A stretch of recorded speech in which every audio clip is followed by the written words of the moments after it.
Hello friends, welcome back to my channel. I'm Allie. In today's video, I'm going to show you how I did this look. I just wanted to sit down and put on some makeup, so that's what I did. I'm going to do a voiceover, so if you want to see how I created this look, then keep on watching. Hello, welcome to my face. I'm going to start off by priming my face using this e.l.f. Poreless Putty Primer. I'm also going to use another e.l.f. product. This is the Flawless Finish Foundation. I put some Tarte Shape Tape under my eyes, but I realized that was the wrong shade, so I'm using a different concealer to kind of try and brighten that up. And then I just put that foundation on and kind of mix it together on my face. Since this finish is more of a satin finish, I'm going to use this Tarte setting powder and put it in places where I would normally crease. I'm just using a brush to kind of brush off any excess powder. Next, I'm using this e.l.f. face palette and bronzing my face. I have this super old ColourPop Super Shock highlight in Lunch Money. It's still good. It's just so stunning. Check that out. Check that out. That's so good, right? Now moving on to eyebrow. Look at the highlight, y'all. Oh my gosh, it's so good. I'm sorry. Moving on to eyebrows. I tried to film an eyebrow tutorial the other day and I totally messed up the footage. I was like not even on the screen. Since I do have the ends of my eyebrows shaved off, I'm able to exaggerate my brows a little bit, so I do end up drawing them up a little bit higher. They definitely arch higher than my normal brows would. I personally like to just build a little bit at a time and go back and forth to try and get it as symmetrical as possible. Here I'm starting to create the ends of my eyebrows. I'll just sketch it. This is not like the final product at all.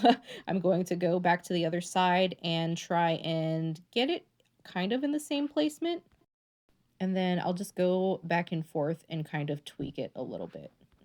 One of my brows is also thicker than the other, so I do have to go back and forth. And I do make a lot of faces as I'm doing my eyebrows because, like, I don't know, it kind of like shifts the hair and then kind of reveals patches underneath it. And then I try to keep the front of the brows kind of a little more natural and bushy, and I will get a spoolie and I'll brush out that product. Moving on to eyes, I'm going to prime my lids with this e.l.f. eyeshadow primer, which I cannot wait to be done with. I don't like it at all.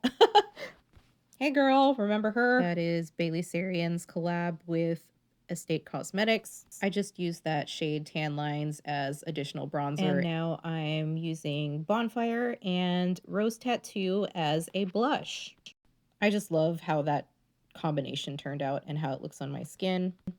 I picked up some more of that Tan Lines shade on a brush, and this brush was being a little bit weird. I cleaned it recently, and I think, I don't know, maybe I ruined it, but I switched over to a different brush, and now I'm able to put more product on. I kept going back and forth between that Toasty shade and Rose Tattoo. Now I'm just picking up some of that pinky shade called Bonfire and using that on the inside part of my eyelids. And I'm just going to blend that into the outer corner. These shadows just blend together so nicely. I'm going to pick up more of that Rose Tattoo color and start sweeping that underneath my eyes. And there's this really pretty shimmery shade called Ocean Avenue that I just picked up with my finger and put it on my eyelids, and then I remembered it works a lot better if it's slightly damp, so I put some setting spray on a brush and put that on my eyelid. And then I picked up some of that shade called Puppy Love and put that on the outside, and then blended with my finger, and I just think these shadows just work so well together. It's so pretty. I love it. I picked up a little bit of concealer on this blending sponge, and I'm just cleaning up right underneath my eyes just to brighten it a little bit, and then I go back in with some blush and add more blush because I don't have enough. I feel like it's been so long since I used black eyeliner in my actual waterline, but that's what I'm doing here. And then I put a little bit of eyeliner on my upper lid. I don't know where I was going with this. I'm not sure why I thought this was a good idea, but I ended up switching back over to my NYX Epic Ink liner. I just use this to make a pretty thin wing. I normally do a pretty dramatic wing, so this is very, very small for me. And since I was going to put on falsies, I decided to line the upper waterline as well so that the band wouldn't be so obvious. And I'm just outlining the wing that I kind of created using that brush earlier. And that's it. Look how little. Oh, I probably should have put this lip oil on like in the beginning, but oh well. Putting on some mascara. And on the lower lashes too. I was listening to music while I was filming this, so I'm singing and dancing as I'm going through. Now I'm going to line my lips.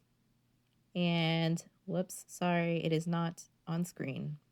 I am overlining my lips slightly. And then I remembered I had eyelash glue drying, so I switched over to that before I finished putting on the lip. These were a struggle, but I finally got them on. So I actually used this Ofra liquid lip and I mixed it with a KVD liquid lip to create this color. And that is it. She's done. I'm still holding the color in my hand. But here's the final look. I forgot. I just enjoy this palette so much. I just love being able to use an eyeshadow palette in multiple ways. Thank you so much for watching. I hope you enjoyed, and I'll see you in the next one. Okay, bye.